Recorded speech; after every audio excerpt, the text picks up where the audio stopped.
Don't panic. Don't panic. Don't give up. Don't get frustrated. Don't throw in the towel. Don't let nobody talk you out of it. You in a dark place because God needed a personal space to grow you, develop you, and mature you. And you can read me there in just a few, 1 Corinthians chapter 11. We were excited about releasing this new series of teaching in the month of March. March into a better you. March into a better you. You're going to need your spiritual journey in the month of March. We're going to download so many notes and key points. You're going to want to keep and treasure everything that's deposited to you in the month of March. Make sure you're taking notes and make sure you're studying your notes, because we don't want to just grow a big church. We want to grow a biblically sound church. So stay in the Word of God. You're with me now in 1 Corinthians chapter 11, and before we get to the text, let me give you a little backdrop of this month's series, March into a Better You. Yes, God has more in store for you. Yes, no matter what condition or predicament you find yourself in, it's not too late for you to become better. It's not too late for you to improve. And let me drop this in on you also. No matter what level you're at, there's always room to become better. Whenever you make your mind up, you reach your pinnacle, when you reach the climax of your life, the only thing left is to go downhill. So all of us should be striving to become better. When we talk about things like creating a great marriage, many say, well, my marriage not bad, so I don't get involved in that. No, the reality of it is, no matter what level you at, there's always a higher level. There's a higher level financially, spiritually, emotionally, mentally. There's a higher level. And this month, my goal, my kingdom assignment is to pour out some stuff out of you to take you to the next level, becoming a better you. Becoming a better you.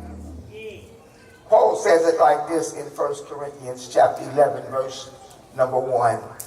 I'm reading from the Amplified Bible, and it entitles this as Christian Order. Paul says, imitate me, just as I imitate Christ. I don't want you to be impressed by anything outside of what looks like and sounds like Christ. I don't want you to be impressed by any news clippings, by any accolades, by any promotions, any proclamations. Don't let any of that stuff move you if you don't see Christ in it. Amen. So as you seek to become a better you, it starts by imitating Christ. Take your seats. Let's have a real conversation.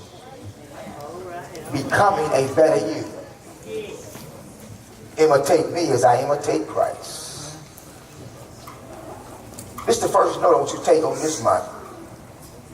When the church loses sight of Christ, the church starts to lose her influence over the things we've been called to oversee. You do know the church has a major responsibility in the world. We are to draw the people to Christ. We are to disciple the people to become more like Christ, and we are to develop Christians, people that are Christ-like. But if we lose sight of Christ, we lose our influence and power over the things we've been assigned to oversee. Let me give you a practical illustration. When a parent stops parenting and the children take over the house, nothing can be produced but dysfunction and malice. That's right. And this world has now given the children the authority over the house. That's why the church house and your personal house and the schoolhouse is all messed up, because the wrong voice is being heard. Amen. Those you've been called to oversee should not influence you, but you should be influencing them. That's right, Pastor. All right. All right. All right. All right. When I used to drink soda water, Texas slang, Coca-Cola, you go to the vending machine, and there'll be a picture of what you desire. Yes. You put your money in, you punch a button, it comes out. If a sign says out of order, would you still put your money in it? Because the sign says it's not properly functioning. So God looks down at this thing he created called the church.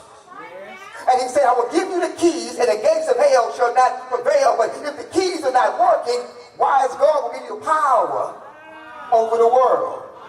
Amen. So we must become more like Christ so our keys will work.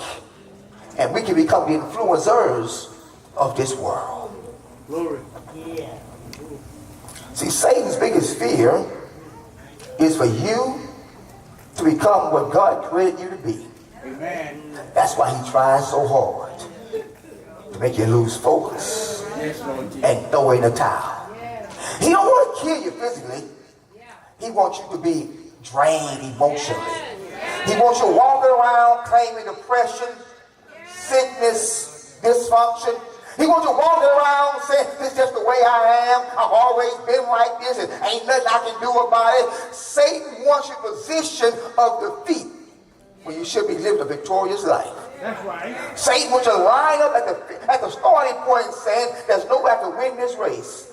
And you're exactly right if that's how you feel. That's the position Satan wants you in. That's why you always feeling tired, weak, sad. Because Satan wants to ball you down with so many distractions, so many heavy weights, that you can't become who God called you to be. Watch this. Before we move forward and march to becoming a better us, I want you to look into your personal mirror. Use your spiritual imagination. You have a mirror in front of you. And I want you to take an honest look. So I say honest look. Honest look. Not an Instagram look. Not a Facebook look. Not a filter look. Not a weave, hair, makeup look. They even have brothers now that buy a t-shirt with 6 packs in it. They're too lazy to work out, so they buy a t-shirt with a 6-pack in it, put a tight t-shirt on. Not that look, but an honest look. Because if you peel back all the lies, all the falsehoods, the reality of it is there are really only 3 images you will see. The possibility is limited to only 3 real images when you peel back all the lies and all the filters. When you look in the mirror, either you will see an image that's God-like, Christ-likeness, because you've been doing it God's way. So when you look in the mirror, you will see an image of God. Or you will see a worldly image, because all your influences are shaped by the worldly culture.